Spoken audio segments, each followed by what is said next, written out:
Ya, kita selama ini sudah sering berdoa, bahkan dari kecil kita berdoa, karena memang dimintanya seperti itu ya, dan seluruh umat manusia itu punya power di doa, apapun agamanya ya gitu.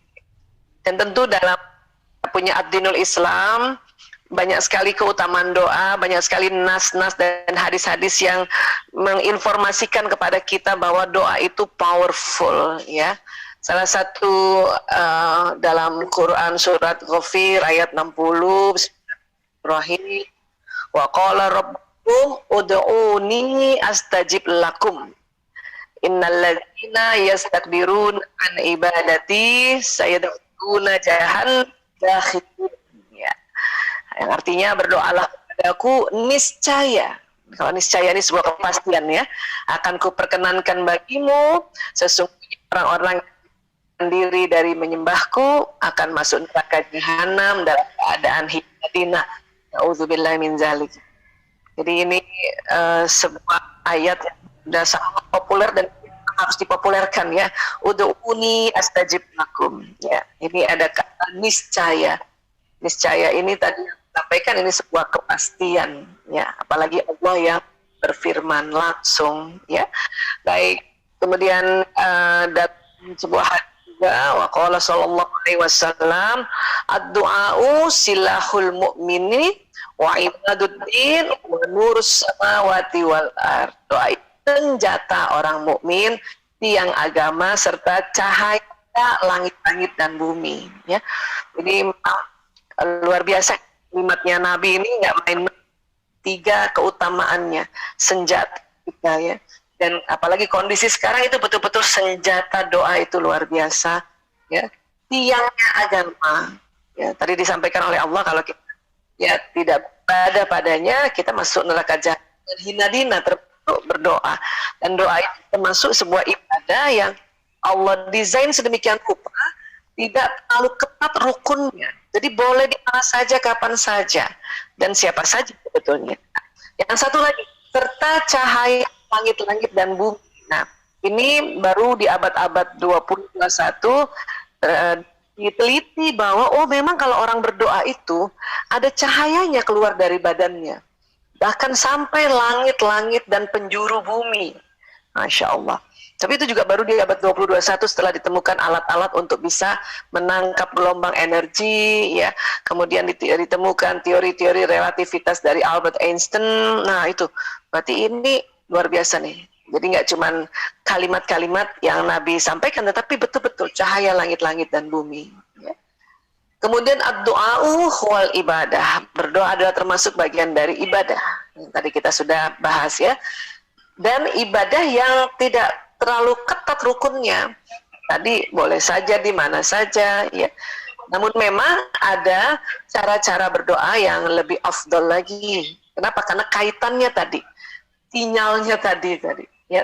Termasuk kita punya kondisi alat-alat seperti gadget ini kan, dia juga ada sinyal, kadang-kadang sedang pendek, kadang-kadang panjang, kadang-kadang hilang sinyalnya sebagainya ya.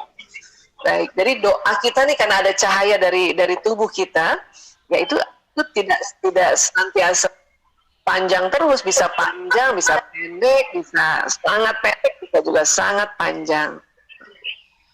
Baik, kemudian dari Abu Hurairah radhiyallahu an, bahwasanya Nabi SAW bersabda, doa seorang hamba akan selalu dikabulkan selagi tidak memohon sesuatu yang berdosa atau pemutusan kerabat atau tidak tergesa-gesa. Mereka bertanya, apa yang dimaksud tergesa-gesa ya Rasulullah? Beliau menjawab, ya, orang yang berdoa ini ya, orang berdoa itu berkata, saya berdoa berkali-kali nggak dikabulkan, lalu dia merasa menyesal kemudian meninggalkan doa. Jadi rupanya kalau ya mungkin di banyak orang ya berkata begitu, udah saya doa berkali-kali nggak terkabulkan juga, itu yang termasuk kategori tergesa-gesa. Makanya tergesa-gesa seperti itu memang tidak dikabulkan ya. Alhamdulillah ya, apabila kita berdoa terus saja berdoa karena Allah yang maha tahu kapan pasnya doa itu dikabulkan ya. Apakah persis sama dengan yang kita minta, apakah memang ditangguhkan terlebih dahulu karena ada yang lebih penting sebetulnya yang harus hari ini kita ya diberikan oleh Allah, atau jangan-jangan memang doa kita digantikan dengan yang lebih baik dan sangat baik. Ya, itu konsep jawaban doa dalam agama Islam, ya, dalam ad-dinul Islam. Ya. Baik, dan seperti biasa, mohon izin kita juga membahas tentang doa apa yang terjadi pada orang berdoa di dalam kajian neuro atau ilmu tentang otak dan sistem saraf, ya.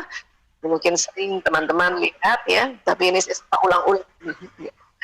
Baik, kemudian dari otak ke badan itu ada sebuah nervous system atau sistem saraf yang jalan di tulang belakang, nanti dari tulang belakang jalan ke seluruh tubuh. Rupanya sistem saraf atau nervous system ini ya jalan ke seluruh tubuh kita sampai ujung-ujung jari tangan, jari kaki, bahkan sampai ke dalam ya organ-organ tubuh kita. Nah, ini dia. Sistem saraf ini ternyata ya dia seperti kabel listrik ya.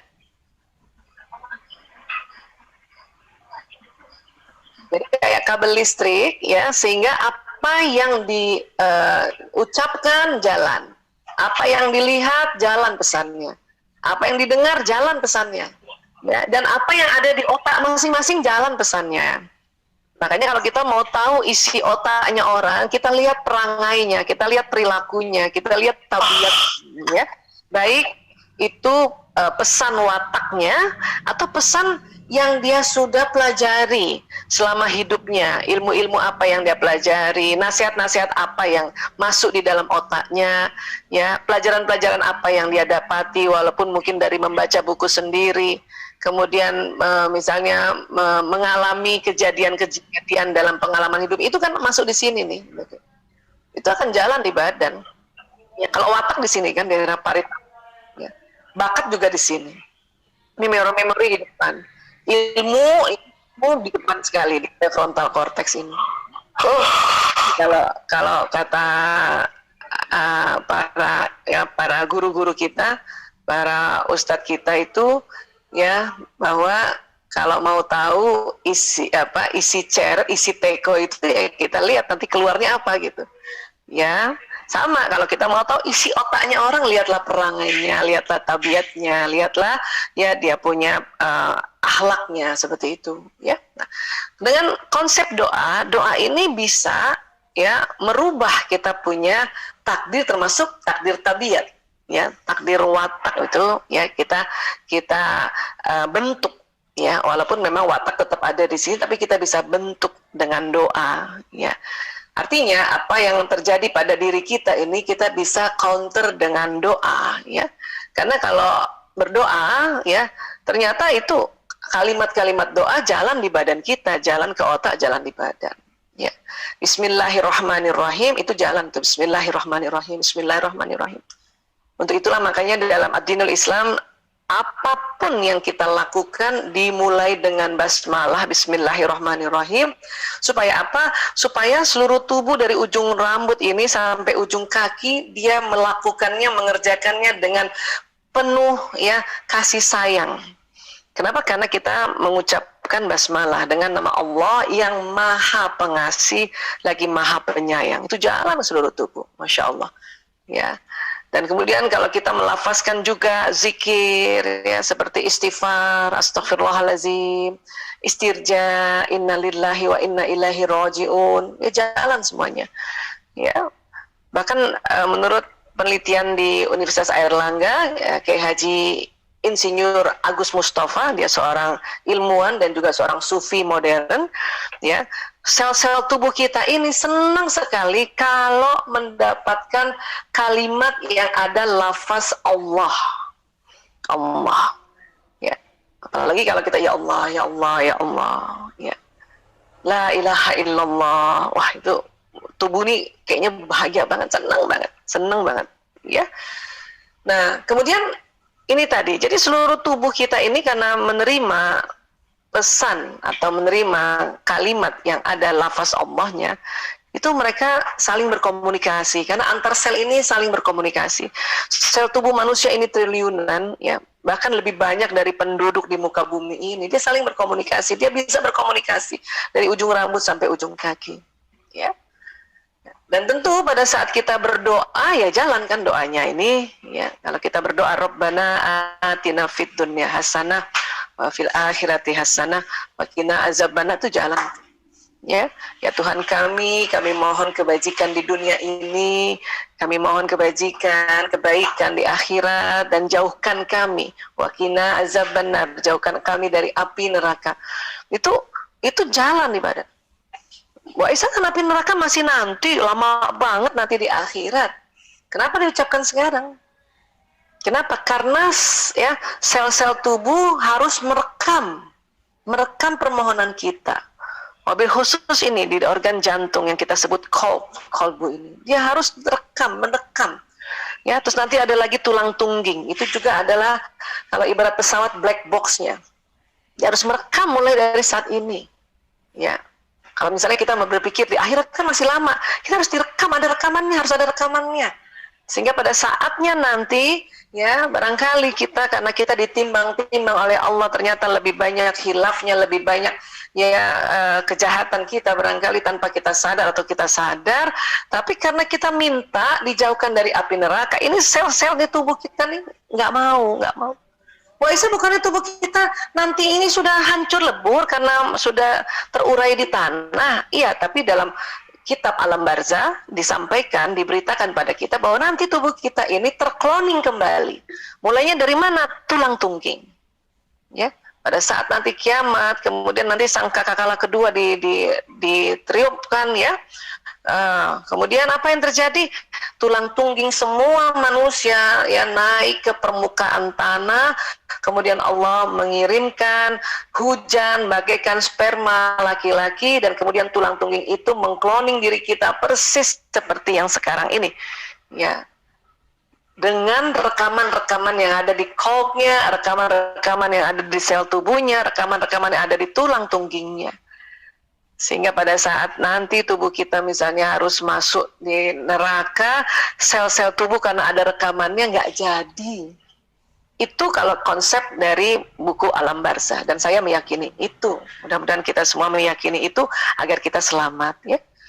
Dan kalau untuk di dunia, apakah itu kalimat doa itu sudah work, sudah jalan, sudah bekerja? Iya banget, ya. Ya banget, minimal kalau api neraka apa ya hal-hal yang mungkin berlebihan pada diri kita, atau bahkan kekurangan pada diri kita, ya, kurang tidur, kurang makan, kurang minum, itu juga akan kita menzolimi, ya. Makanya kita karena berdoa, alhamdulillah, ya, harusnya kalau kurang makan, kurang minum, kurang tidur itu cepat banget jatuh sakit. Tapi untung berdoa, ya, jadi masih ada waktu tunda untuk nanti jatuh sakitnya gitu. Cuman kalau berterusan juga maka sel-sel ini kekurangan energi, sehingga akhirnya sudah lemah kita, daya tahan tubuh menurun, pas ada lewat ya jasad renik ini, ya virus, bakteri, kuman, jamur. Nah, itu kenapa? Karena itulah istilahnya daya tahan tubuh menurun. Ya, karena memang sel-sel ini selama kita masih hidup di dunia, dia butuh asupan, ya, asupan kalori, asupan air, ya, dan juga istirahat sebetulnya. Ya, jadi artinya kalau kita sampai sakit berarti ada yang kurang tuh. Ya, apa yang kurang? Makan kah, minum kah, istirahat kah, atau gerakan? Ya, barangkali terlalu lama kurangnya, kemudian pas banget ada virus yang lewat di dekat kita, jaraknya sangat dekat, maka masuk lewat mukosa, terutama virus corona, mukosa mata, mukosa mulut, mukosa hidung, nah, dia masuk. Pertama dia mengendap dulu di daerah-daerah pharynx, nasofarinx di sini atau pharynx di leher. Ya, itulah makanya mengapa pada saat kita tes di swabnya di daerah situ gitu. Kalau nanti dia semakin turun ke bawah, nah ini sudah dia mengganggu paru-paru. Turun lagi, nah dia akan mengganggu organ yang lain. Seperti itu. Itulah makanya mengapa diminta betul-betul daerah wajah ini tertutupi. Dan sudah teriset juga memang ya menggunakan masker yang tepat itu betul-betul ya bisa mengurangi resiko Saya katakan mengurangi resiko. Karena tadi saya dengar teman-teman juga mengatakan kayaknya nggak ada yang menjamin, ya memang tidak ada yang menjamin, hanya Allah yang menjamin. Ya, apapun itu, sewaktu kita pun sakit, ya lafazkanlah juga kalimat-kalimat Allah. Kenapa? Karena itu mempercepat juga pemulihan dibanding orang-orang yang tidak melafazkan kalimat-kalimat zikir ini atau tidak berdoa gitu. Ya, nah ini. Jadi seperti ini sebetulnya mekanismenya, ya. Dan kecepatannya tuh luar biasa, neuron sensorik kalau ini indera-indera menangkap pesan ini itu 240 km per jam. Kalau dari otak kirim ke badan itu 320 km per jam. Cepet banget, gitu. Ya, ini yang terjadi pada tubuh kita. Ya, teman-teman Al-Miskat saya sudah pernah sampaikan, mohon izin untuk diulang supaya ingat kembali, refresh kembali, dan oh iya ya kayak gini ternyata tubuh kita ya. Dan ini hanyalah sedikit penjelasan yang dibahas secara populer ya. Kalau kita bahas secara ilmiah, waduh lebih kompleks lagi, lebih detail lagi ya. Kenapa? Karena sistem saraf ini, pembuluh darah dan sebagainya itu ada kerja yang sangat detail, sangat kompleks. Ya, itu luar biasanya penciptaan Allah ya. Baik. Kemudian ya ada satu hal lagi yang luar biasa, yaitu di daerah sudur kita ini, di daerah dada ya, ini yang disebut qalb ini, jantung ini ya, itu mendapat pesan dari kalimat-kalimat dan persarafan itu ya akan ada di daerah sini, ini ada namanya kelenjar pituitari, mengeluarkan hormon bahagia pada saat kita melafazkan ya Allah dan kalimat yang ada Allahnya. Ya, dan tentu dengan juga kalimat-kalimat dalam doa, baik lafaznya itu bahasa Arab atau lafaz kita sendiri, itu ada kelenjar pituitari di daerah ya otak kita ini yang isinya hormon-hormon bahagia gitu, hormon-hormon yang senang ya, dan bahkan hormon-hormon yang menghilangkan atau mengurangi rasa sakit, yaitu endorfin. Hormon senang itu apa ya? Dopamin, oksitosin, serotonin, ini ada di sini. Ya, dan dia keluar, masuk mana? Masuk pembuluh darah di sini. Terus dia kemana dulu? Ke jantung dulu. Nah, terus kemudian jantung nanti membawa pesan ke seluruh tubuh. Makanya ya itu kan, dan karena sangat cepat ya, sangat cepat itu perintahnya 320 km per jam, maka itu terasa benar di dalam qalb kita ini ada sebuah deg-degan atau palpitasi jantungnya yang tadinya mungkin ketakutan, terus kita kaget barangkali ya mendengarkan berita yang ya bikin kita sedih, lalu kita ya Allah ya Allah ya Allah ya Allah astagfirullahaladzim innalillahi wa inna ilaihi rajiun, itu ya pelan-pelan mulai tenang dada kita nih, palpitasi yang tadi duk jadinya lebih tenang ya, terus ingat lagi bahwa Allah Maha segalanya ya, ini dia jalan. Baru kita langsung mikir lagi, oh iya ya, harus gini ya, tidak usah berlara diri, tidak usah berself pity ya, ayo ikuti aja arahan ya saudara-saudara atau teman-teman yang kondisinya sedang sehat, sedang waras pikirannya. Karena COVID itu ya salah satu sekarang tandanya bikin pikun atau bikin linglung seseorang itu, sehingga dia tidak bisa mengambil keputusan. Dia butuh orang-orang sekitarnya yang membantunya ya, yang ngasih arahan ini. Karena memang pada saat kita ya terkena COVID ini ya, kita kaitkan dengan penyakit saat ini COVID karena ini yang sangat infeksius ya. Walaupun penyakit yang lain juga bisa memberikan dampak ya pada kita punya otak, tapi COVID ini itu uniknya itu bikin orang linglung ya. Dia nggak sadar dia linglung, tapi kita lihat sekelilingnya, lihat, wah dia linglung nih ya. Akhirnya kita pecap aja sekeliling kita, udah tenang aja, dia sakit ya, dia sakit. Nah, termasuk stroke. Kalau stroke lebih lagi sudah ada delirium kalau stroke itu, bahkan ya karena otak dalamnya ini atau otak emosinya yang terkena, maka dia ya menjadi sesuatu yang bukan dia sesungguhnya. Makanya keluarga harus paham itu. Kalau enggak nanti memberatkan keluarga juga. Ya, kita menganggap kenapa sih dia begini, kok dia begini gitu. Itu memberatkan keluarga. Nanti keluarga tambah sakit semua nanti. Ya, dan dia juga sebetulnya nggak nyangka saya kenapa begini. Ya, oke. Nah, kemudian ada lagi yang kita nanti ya berpengaruh adalah qalb kita, dan salah satu kerja qalb itu adalah perasaan. Ya, antara pikiran, perasaan, emosi yang ada di tengah sini itu dia menyatu dan saling berhubungan dalam sebuah sambungan saraf poros tertentu. sehingga dia cepat banget jalannya dan itu langsung terasa ya, terasa di dalam tubuh kita ya. Baik, jadi sekali lagi pesan yang diucapkan, dilihat, didengar, dipikirkan, dia jalan ke sistem saraf dan masuk ke kolb ya. Apa yang terjadi di kolb nanti ya, dia akan juga terjadi rekaman-rekaman memori ya. Baik, jadi kolb ini salah satunya itu ya, dia bertugas merasa ya. Dan detik ini para ulama yang mempelajari anatomi tubuh manusia, saya katakan yang mempelajari dan kemudian selalu mengupdate perkembangan riset dari tubuh manusia, fenomena kerja tubuh manusia, maka kolb itu disepakati organnya merujuknya ke jantung, heart ya, core. Walaupun kita sering kolbu kita artikannya hati ya. Untuk orang Indonesia apalagi ya, mungkin sebetulnya dari dulu dengarnya heart, cuman kadang-kadang heart hati gitu ya. Nah, tapi sebetulnya jantung atau core ini ya. Nah, kemudian tahun 91, mulai tahun 91 itu ada riset sampai tahun 98 diperkuat lagi riset di Institut HeartMath ya, kerjasama UK dengan Saudi Arabia. Itu ternyata dalam jantung itu ada otaknya. Jantung ini ada otaknya. Kenapa? Karena dia ada neuronnya sekitar 40.000 ya. Nah ini mungkin waktu sebelumnya saya pernah ceritakan atau pernah menginformasikan share ini. Kita nggak apa-apa, kita ulang ya. Ya, jadi kalau sebelumnya ditemukan di otak itu 100 miliar neuron. Ya, ada juga yang mengatakan 80 miliar, ada yang mengatakan 90 miliar ya. Ya, tapi pada saat kita tumbuh dengan kondisi normatif itu sekitar 100 miliar. Dan satu neuron itu kerjanya kayak satu komputer yang tercanggih di zamannya ya. Dan di jantung ditemukan itu mulai tahun 91 ya, 91 belum lagi para ilmuwan itu sepakat ya masih, tapi ada penemuannya ya. Nah, kemudian terus akhirnya sepakat bahwa oh iya ya ada 40.000 neuron di otot jantung, sekali lagi di otot jantung. Ya.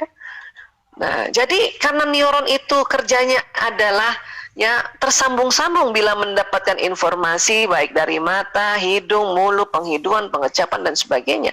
Maka tersambungan-sambungan neuron inilah yang nanti membentuk memori. Kalau sambungannya berulang, memorinya jadi tambah kuat. Ya, kalau kita sedang mengalami peristiwa dan ya bagi orang yang pemikir itu dipikirin terus, makanya sambungannya semakin kuat. Makanya kuat, ingatnya kuat terus, ingatannya jadi kuat terus. Ya. Nah, namun ternyata di jantung juga terjadi sambungan neuron. Ya, terjadi koneksi ya antar neuron sehingga jantung juga bisa ya merekam memori. Itulah termasuk doa. Pada saat kita lafazkan doa ini ya terekam di otak, terekam di jantung. Kan keren banget. Ya. Kenapa harus diulang-ulang supaya rekamannya berulang? Ya. Kenapa? Karena nanti jantung mengirimkan lagi ke seluruh tubuh rekaman itu. Ya, khususnya di tulang tungging. Tulang tungging itu muara dari persarafan yang anggota atas dan anggota bawah itu juga terekam. Bayangkan tulang tungging, tulang duduk kita itu. Insya Allah. Ya. Dia merekam apapun, termasuk doa. Karena hari ini kita membahasnya doa, ya itu dia terekam gitu, Masya Allah. Sehingga Nabi pernah bersabda dalam sebuah hadis yang sangat kita tahu bersama ya bahwa ya manusia ini ada mudghah segumpal daging di dalam dirinya. Apabila bagus segumpal daging itu maka seluruh tubuh bagus. Apabila buruk segumpal daging itu maka seluruh tubuh buruk. Ya, segumpal daging itulah yang disebut kolb. Cuman banyak kita mengartikan hadis itu segumpal daging itulah adalah hati gitu. Ya, kalau saya lebih senang kolbu aja. Walau alam nanti organnya, tapi kalau sekarang ilmuwan mengatakan jantung, saya lebih mengarahnya ke situ gitu. Walaupun sebetulnya karena sudah terbiasa kolb itu diartikan hati, nggak apa-apa juga. Ya, pada saat kita berada di masyarakat umum kita bilang hatiku, tapi tetap yang dipegang jantungnya. jantungnya gitu. That's okay, nggak apa-apa. Tapi yang penting udah tahu ya bahwa ini ada kerja luar biasa dari sebuah kolbu ya, selain ya jantung ini mengirimkan darah ke seluruh tubuh, tetapi dia ada sebuah otak di dalam jantung yang membuat ya memori-memori. Ya, bahkan dikatakan sistem saraf pada jantung atau otaknya jantung atau otaknya kolbu memungkinkan kolbu untuk belajar, mengingat dan mempengaruhi bagian korteks pada otak untuk membuat keputusan fungsional independen. Ya, keren banget ya. Makanya kadang-kadang otak ini kan salah satu nanti fungsinya menganalisa, menimbang-nimbang. Nanti ada yang bicara itu, kamu begini, jangan gitu dong. Kamu kan gini. Nah, itulah ini suara kolbu, karena ada poros khusus antara kolb dengan otak manusia ini. Khususnya di limbik sistem yang otak emosi. Jangan gitu dong. Kamu tuh zolim sama orang lain. Memang kamu untung, misalnya gitu ya. Nah, ini suara kolbu ini selalu jalan, ya. Dan banyak sekali ditemukan ya kisah atau riset juga sebetulnya ya, orang yang ganti kolbunya atau transplantasi jantung itu jantung memori jantung donor masuk ke dalam diri yang orang tadi mengambil jantung donor itu, karena dia ternyata merekam ya. Kadang-kadang ada perubahan yang signifikan antara orang yang sudah transplantasi jantung, ketahuan banget oleh keluarganya, kok dia dulu nggak begini, kok jadi kayak gini gitu ya.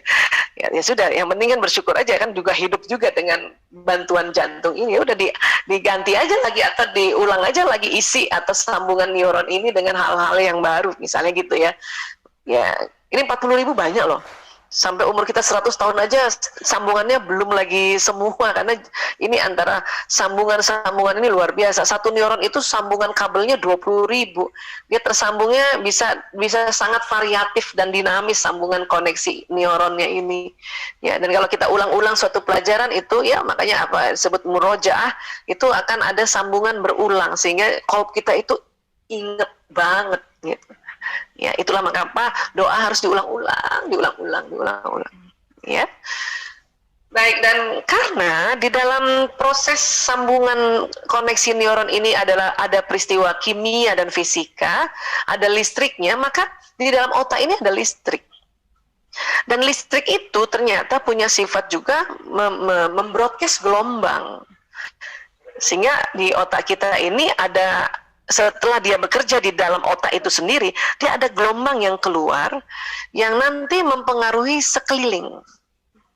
Itulah kalau kita ya seringnya ya, saya katakan nggak pernah selalu orang itu ya, seringnya berpikiran positif, maka sekelilingnya itu merasakan ya dahsyatnya pikiran positif seseorang ini.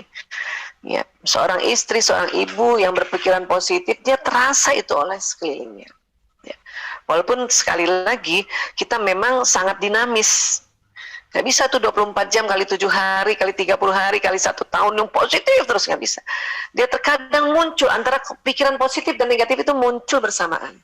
Tinggal kita pilih, ini yang positif, kuatkan dia. Oh, ini yang negatif, rilis dia gitu. Ya, rilis dia. Kenapa sih masih ada kayak gitu, Bu Aisyah? Karena ada otak emosi di dalamnya. Kita pernah juga bahas otak emosi ya sebelumnya ya. Supaya hidupnya dinamis. Ya.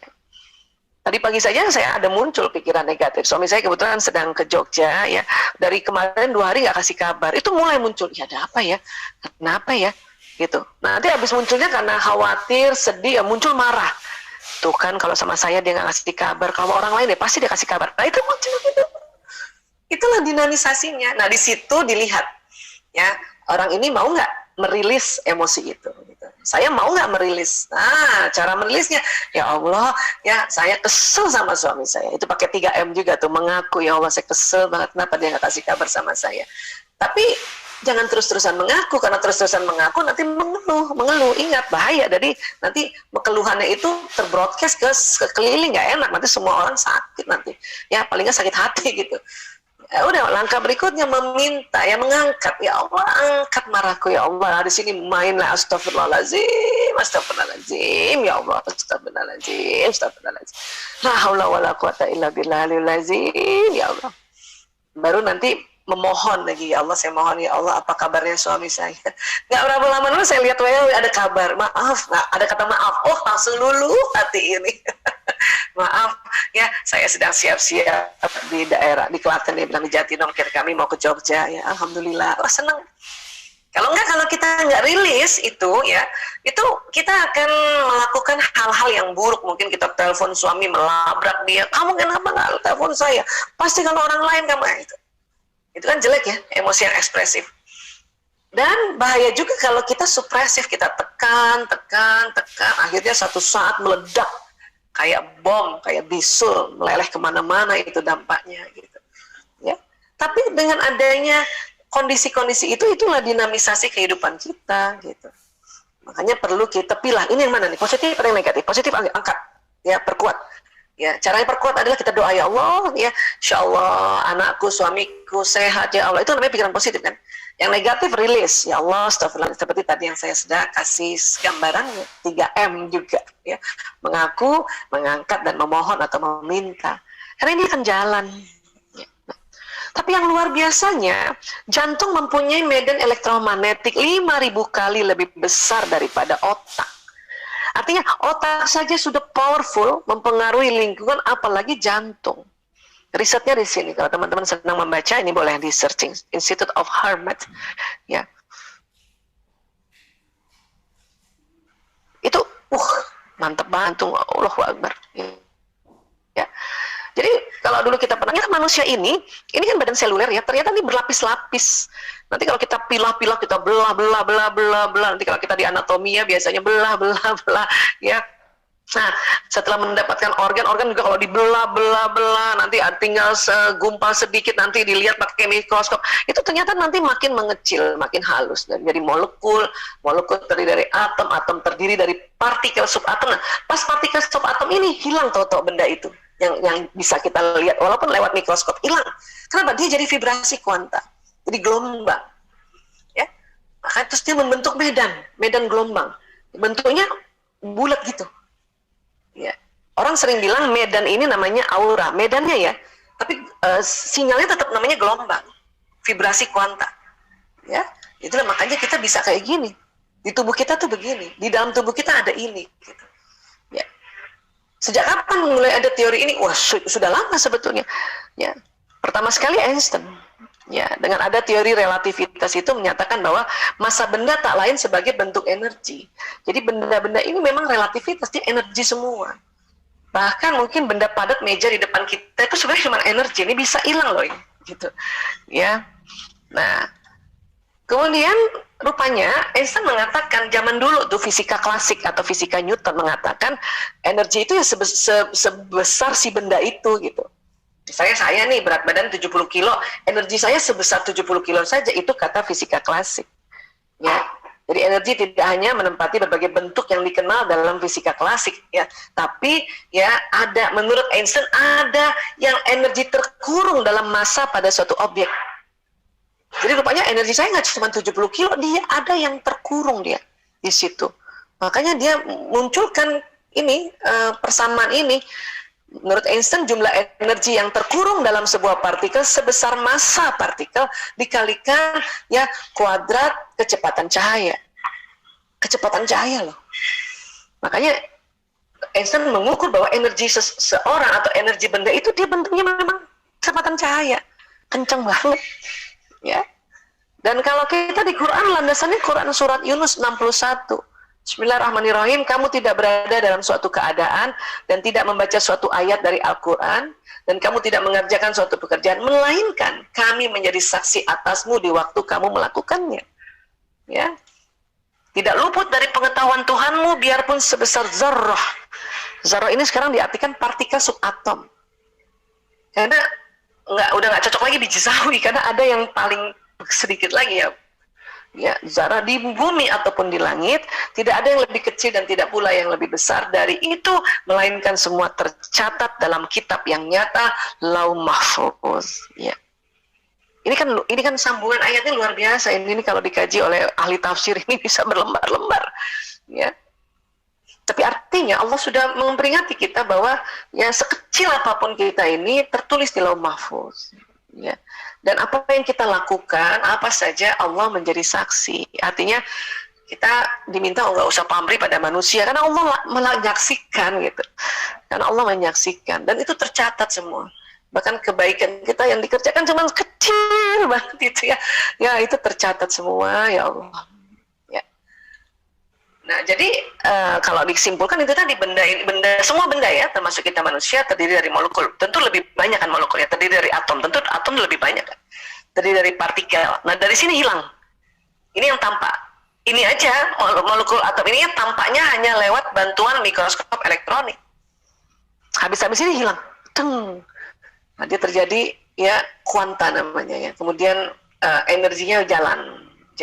Ini nggak tampak memang. Nggak tampak. Ya.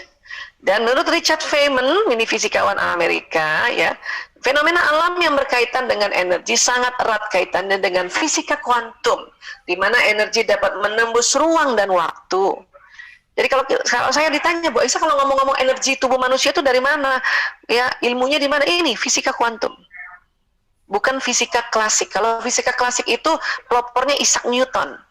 Ya, kalau kita pernah belajar dulu ya. Nah, fisika kuantum itu pelopornya tadi Einstein dan juga Richard Feynman. Ini baru nih.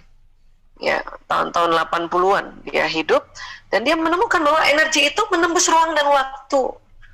Sebagaimana energinya Zoom kita ini yang buatan manusia menembus antara rumah saya ke rumah Bu Ketsia hadir, ke rumah Bu Yayu, ke rumah teman-teman semuanya, sahabat-sahabat semuanya nembus. Ini baru buatan manusia ya. Ya apalagi ya kita kan manusia ini gadget alam semesta yang Allah ciptakan, tembus ruang dan waktu. Ya. Nah, jadi manusia ini selain dari badan ada otak kuat, jantung lebih kuat lagi 5.000 kali, ya, dan seluruh tubuh berpendar. Ya. Dr. Rollin McCarthy ini juga dari Institute of Harvard. Vibrasi gelombang elektromagnetik jantung dapat mengirimkan pesan kepada aktivitas otak dan jantung orang lain. Ya. Jadi jantung kita ini bisa memberikan vibrasi. Ya, depan, belakang, kanan, kiri, ya Allah. Jadi ada komunikasi yang disebut heart to heart communication. Heart to heart communication. Ya, kolbu to kolbu communication, bahasa kolbu.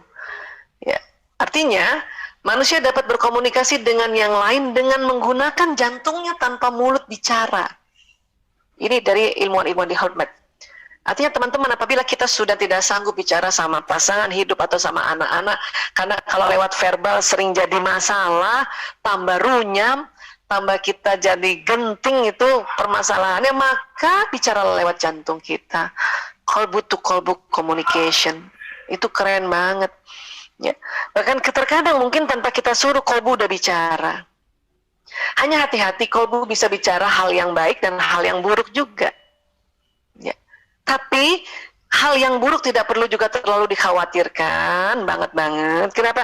Karena Allah membuat juga suatu hukum yang disebut waktu tunda. Hal yang buruk itu tidak cepat sampai ke orang tersebut. Kenapa? Karena dia gelombangnya, ada istilahnya itu gelombang incoherent, berantakan. Jadi kalau berantakan itu nggak cepat sampai. Tapi kalau hal-hal yang indah, yang kebaikan-kebaikan, yang menyenangkan, dia cepat sampai. Karena dia koheren gelombangnya, teratur. Karena apa-apa yang teratur itu cepat sampainya, cepat tujuannya kalau teratur. Kalau nggak teratur, nggak cepat sampai. Ya, kita lihat fenomena kalau kita baris ya, atau ngantri, kalau teratur cepat selesai itu. Tapi kalau nggak teratur, wah. Jadi di sini ada ya kebijaksanaan Allah, lagi maha adilnya Allah. Ya misalnya kalau tadi pagi saya misalnya tanpa terasa, kan ini jalannya cepat sekali, 320 km per jam dari otak juga ke jantung. Ya saya mungkin berburuk sangka, ada apa ya suami saya, jangan-jangan dia sakit, atau kemudian naik lagi kita marah ya.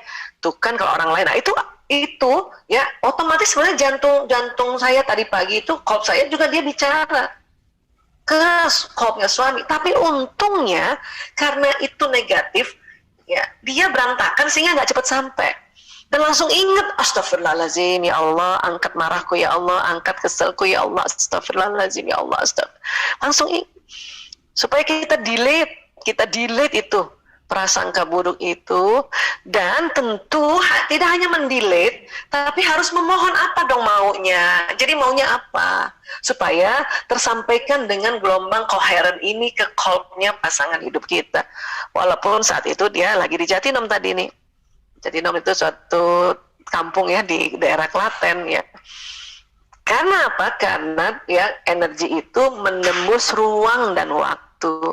Dia akan tembus dinding kamar saya, dinding rumah dan sebagainya, sampai juga tembus antar kota dan sebagainya, antar negara, bahkan antar alam. Kita doakan saudara-saudara kita, orang tua kita yang sudah meninggal di alam barzah, tembus dia. Masya Allah, Masya Allah, Masya Allah. Ya. Nah itu, jadi kan enak ya. Habis itu ada WA-nya dulu nih, alhamdulillah. Ya sudah, kalau sudah suami WA gitu ya sudah, kita respon baik. Karena kadang-kadang istri ya masih ngambek juga, ya nanti bahaya ini nanti ya. Kolbunya terlalu buruk atau terlalu menyimpan hal-hal yang ya bikin kita akhirnya ya punya emosi yang negatif, dan itu bahaya ya.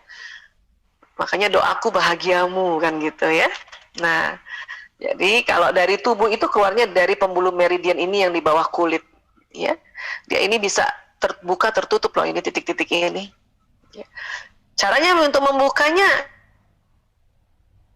itu tadi banyak hal yang bisa kita buka nih, titik-titik ini. Dan ini terbukanya bukan kayak pintu terbuka tutup gitu kayak pintu ya, atau bergeser, bukan. Dia berputar. Buka tutupnya itu berputar. Kemana putarnya Bu Aisyah? Ke kiri, kayak tawaf, gitu. Ya. Kalau dia lambat berputarnya maka menyumbat. Energi ini tidak dahsyat keluarnya. Tapi kalau ya berputarnya lancar, itu langsung terbuka.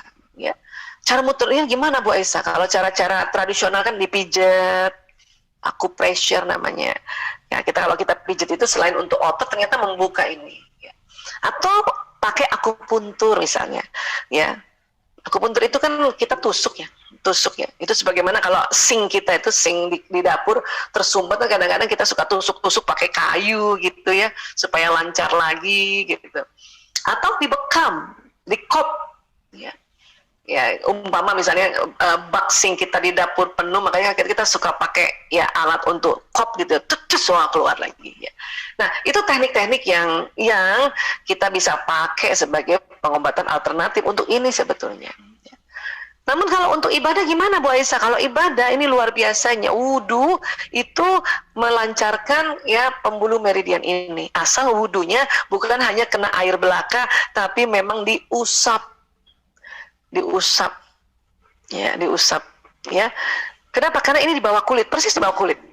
Jadi diusap. Memang nggak perlu terlalu keras ya, tapi diusap supaya kena tangan kita, kena ya muka kita nih, misalnya seluruh muka ya, bukan hanya air yang kita ciprat-cipratin, tapi memang diusap supaya pembuluh meridian ini tersentuh. Ya. Bedanya saya nyentuh dengan tidak pakai air, dengan misalnya saya menyentuh muka saya dengan pakai air, itu lebih cepat dengan pakai air. Itu loh, ya. Karena mungkin ada ibu-ibu juga kan, ya kalau memang cuma disentuh, ya sentuh-sentuh aja tangan saya begini misalnya gitu ya. Ya. Itu akan berbeda dengan kalau pakai air. Berbeda juga kalau dia pakai debu. Karena air dan debu itu ada zat aktif di dalam komponen. Kalau kita pijat pun kan kita pakai minyak juga ya, supaya bukan hanya melancarkan pijatan, tapi ada zat aktif di minyak-minyak ini untuk bisa memperkuat atau masuk di dalam titik-titik meridian ini dan melancarkan itu dia punya putaran tawafnya itu. Hanya langsung keluar tuh, enak langsung. Ya. Nah, kemudian apa lagi yang bisa membuka sinyal ini, membuka pembuluh meridian ini? Sholat. Ya. Kalau kita tegakkan sholat, saya lagi tegakkan, bukan hanya sekedar rajin, tegak sholatnya sehari 5 waktu, maka ya ini nih tidak tersumbat. Orang yang jarang sholat itu energinya low baterai. Itu hati-hati, nanti banyak hal yang nanti merugikan. Ya. Karena apa? Karena waktu kalau wudu itu kan yang terbuka, yang tersentuh ya, mulai dari tadi kumur-kumur, hidung, wajah, ya, kemudian tangan dari ujung sini sampai siku, karena ini banyak banget titik-titik, terutama di siku, makanya harus sampai siku. Kalau bisa lebih sedikit, diusap kalau perlu diusap ya, bukan hanya kena air. Sebagaimana kalau kita masih kecil dulu kena air, kita sangka kalau kena air udah, ini diusap, dibasuh, namanya basuh itu harus kena ya, Bahkan misalnya 3 kalinya harus dibeda-bedakan tempatnya supaya titik-titik yang di tempat berbeda juga ya terstimulasi. Ya, telinga juga, kepala ya. Mungkin ada ibu-ibu zaman dulu kita ya kalau lagi taklim di luar kita malas buka kudung cuma di sini aja ya. Alhamdulillah itu juga kena. Tapi kalau seluruhnya kita usap nih ke belakang, masya Allah itu kena semuanya. Kaki juga sampai mata kaki, karena pas di mata kaki itu titik-titik pembuluh meridian itu banyak sekali. Makanya rugi kalau tidak kena mata kaki tadi, tidak kena tumit, karena di situ penuh. Makanya agak lebih sedikit lah, karena kita ya biar beruntung. Ya, jadi semua ibadah itu kan untuk kita beruntung, dapatkan benefit yang banyak, mendapatkan pahala yang banyak. Nah, tapi badan ini belum kena. Yang di paha, di belakang. Nah, untuk itu pada saat sholat inilah yang terbuka di daerah-daerah yang tadi tidak tersentuh air wudhu. Itu terbuka dengan gerakan apa? Berdiri, ruku, sujud, ya, duduk di antara 2 sujud, berdiri lagi. Itu gerakan-gerakan yang ada kaitannya dengan gravitasi bumi, sehingga ini bisa terbuka. Itulah habis sholat doa kita panjang. Ya. Bu Aisyah katanya tadi doa tidak ketat rukunnya, bisa di mana aja kapan saja. Iya betul, karena memang sinyal tetap jalan. Cuman kalau habis wudhu dia lebih panjang, habis wudhu dan habis sholat lebih panjang lagi. Ya. Apalagi Bu Aisyah, saum, puasa. Orang puasa itu aneh ya. Kenapa? Karena organ tubuh yang di dalam itu tidak bekerja keras setiap menit, setiap jam, maka pembuluh meridian ini bisa bekerja dengan maksimal. Itulah makanya orang saum itu sinyalnya panjang. Makanya doa orang yang sedang saum, mungkin ada yang saum hari ini, teman-teman, itu kenceng banget terbroadcastnya gitu, untuk dapat hasil dari apa yang kita harapkan. Ya. Apalagi yang bisa terbuka pembuluh meridian ini, ya itu tadi sedekah, masya Allah. Kok bisa ya Bu Aisyah? Iya, aneh ya. Karena rupanya pembuluh meridian ini terbagi 2 persis di tengahnya ini. Kiri ini receiver, kanan transmitter. Ya. Kanan memberi, kiri menerima gitu. Jadi pada saat kita memberi sesuatu pada orang apapun, share apapun, ya baik share nasihat, memberi senyuman, memberi makanan, memberi ilmu, bahkan memberi uang materi, benda-benda ini transmitternya ini jadi kuat. Dan antara receiver dengan transmitter dia harus balancing, harus seimbang. Nah, karena transmitternya kuat, maka receiver ini kuat menerima pemberian dari Allah lewat alam semesta ini. Itulah makanya mengapa kalau orang suka memberi, dia juga cepat dapat banyak dari Allah lewat makhluk-makhluknya begitu. Karena antara transmitter dan receiver dia harus seimbang. Kan tangan memberi, yang kanan beri. Ya. Kiri nggak tahu, tapi kiri menerima terus juga gitu. Ya, inilah ya kalau kita bicara dari sudut ini ya. Ini baru dari sudut ini, belum lagi dari sudut syar'inya, dari sudut filosofi lainnya, ya filsafat dan sebagainya. Pada saat orang memberikan sedekah, baik yang sedekah wajib yaitu zakat maupun sedekah yang sukarela yaitu infak, wakaf, ya. Nah, itu keren banget, masya Allah. Ya. Jadi ini di bawah kulit ini kita perbesar aja ya. Itu ada kayak gini nih, bulat-bulat kayak gini, dan dia berputar. Ini yang saya lihat, yang ini adalah yang utama ya. Ya. Ini disebut cakra ya Bu Aisyah? Iya betul. Ini sebetulnya kayak pori-pori, tapi dia berbeda kerja pori-pori yang di kulit. Kalau pori-pori kulit ini mengeluarkan garam, keringat, minyak ya. Kalau ini gelombang. Ya, kok namanya cakra Bu Aisyah? Karena yang pertama kali menemukan dokter dari India, namanya dokter Caraka. Ya, kita kan kalau menamakan sesuatu itu kan berdasarkan siapa yang menemukan sebagai penghormatan. Dia menemukan, nggak mudah itu menemukan. Tapi ini ciptaan Allah. Karena banyak juga kalau saya share kayak gini, kan itu Hindu Bu Aisyah. Bukan masalah Hindu atau Buddha, yang pertama menemukan adalah dokter Caraka. Memang dari India. Makanya kita abadikan namanya cakra. Ya. Nah, rupanya itu tadi yang saya katakan, receiver ini yang bagian kiri ini, ya, dia menerima banyak.